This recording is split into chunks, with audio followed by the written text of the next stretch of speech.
Yeah. Big JTV, man. Let's talk about it. Let's talk about a sad day in the hip-hop community, in the content creator community, and just amongst black people in general, man. Gillie Da King, formerly Gillie Da Kid.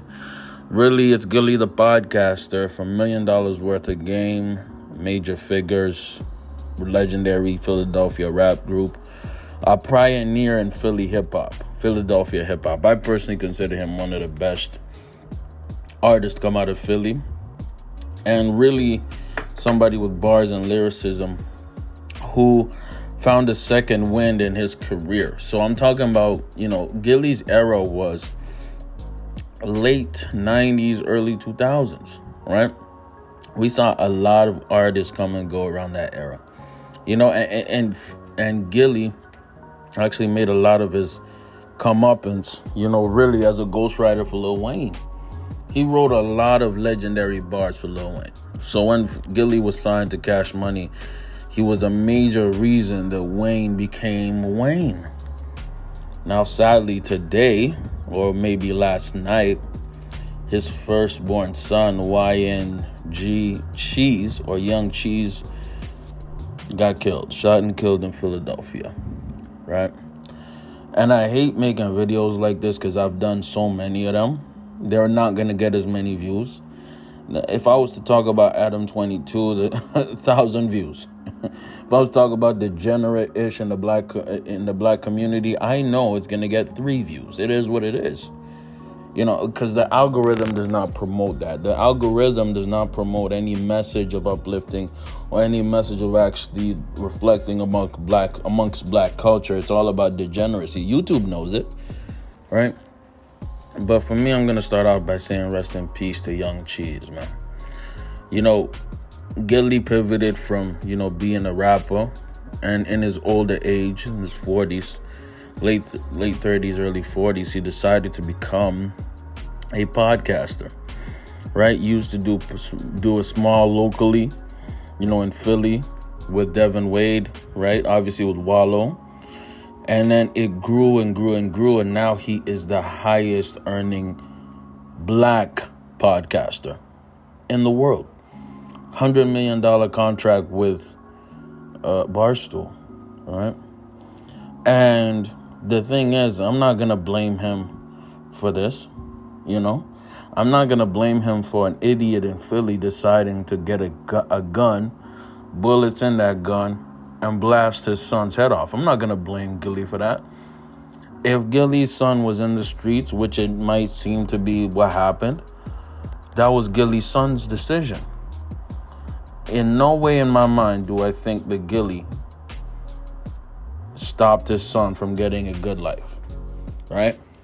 You have to remember that a lot of these rappers, a lot of these entertainers, a lot of these guys who are in front of our screens as hip-hop fans, they're multimillionaires. They're multimillionaires. To a certain degree, they raise their kids away from the hood. I'm talking guys like Jim Jones. I'm talking Jay-Z. I'm talking about guys like Chief Keef. I'm talking about guys like Lil Durk. Lil Durk doesn't even allow his boys to come visit his house around his kids and his wife, his girl, India. You have to understand that guy like Gillie, like Wallow, the individuals who are big, extremely wealthy, Joe Budden, academics, they are multi-millionaires, man. And these people obviously take care of their family. So for me, I'm not going to speculate or try to pretend like I know what happened. I'm just going to take a wild guess and say that Young Cheese was probably just willingly going to the streets. There's a lot of individuals who don't have to be in the streets. I've met so many people who are gangsters or want to be gangsters that had rich parents, very wealthy parents and great connections. Look at Casanova 2 times. He even had interviews saying his parents were very wealthy. It's not a surprise when you hear a rich kid getting in the streets. That's actually more common than y'all think. Now, is it possible that Gillie's, quote unquote character, who he portrays himself to be as a street dude, influenced his son? Absolutely. Most kids want to be exactly like their parent. You know what I mean? But that doesn't matter. We can analyze this at another time. But this is another wake-up call for us to realize that, cities that are majority black, like Philadelphia, right, that are impoverished, like Philadelphia, that have a gun and killing problem, like Philadelphia, we need to have, a magnifying glass on this. See, when you see all these celebrities going to Michael Rubin's house in the Hamptons, partying in their Illuminati costumes, dressed in all white, sacrificing children, or doing whatever weirdo homosexual-ish they want to do, there are kids out there killing each other and shooting each other in Philadelphia. Now, I don't know the politics of Philly, but I'm pretty sure that it's mostly Democratic. You know what I mean? I'm not going to go on a political spiel. I ain't going to go into the details, because I'm not so knowledgeable on it. But the kids in Philly killing each other are black. The activists, the only thing the black activists are going to do is show up if a white man kills a black kid. That's it. They wanted George Floyd. That's the only time they'll pay attention. But if a black man kills another black man, it's a regular day. Let's go buy another Embiid jersey.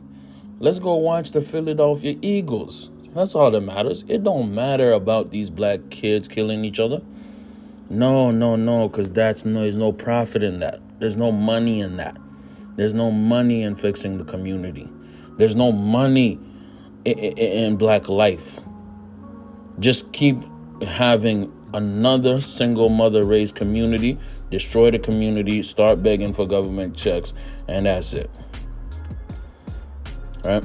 It's pathetic. It's disgusting. But unfortunately, that's what the community has happened within a lot of the black community. There was a crazy statistic that last year there was almost 700 murders in Philadelphia. And I would bet you anything most of them were black men or boys. Pathetic. So I say all that to say rest in peace to Young Cheese. I say all that to say that as a community we got to do better. I say all that to say this, that, instead of us focusing on, just the benefits of hip-hop culture, the great things that hip-hop has given us, in terms of great music, in terms of podcasting, in terms of media, we need to start fixing the communities, man. We need to start healing the communities. And that starts with healing each other as black men and not see each other as ops. Knowledge of self, understanding of self, and valuing ourselves. Because so you value yourself as a black male, you're not going to go ahead and shoot another black male. You're going to at least throw hands, but then you get to live another day. This is very sad. A father should not have to bury their own child. And from what I've seen, Gillie was an active father. He was actively promoting and helping his kids. And I want to say this to some of my young listeners. I know most of my audience is older. As a black boy, as a black kid, the streets ain't it, bro. The streets ain't it. The streets are a myth. As we see within hip-hop music, the streets is full of rats and snitches. The streets is full of hypocrites. The streets is full of niggas who hate each other, and of course they hate themselves. Get out of the streets, man. Get a podcast mic. Get a YouTube channel. Start going on Twitch. Play video games.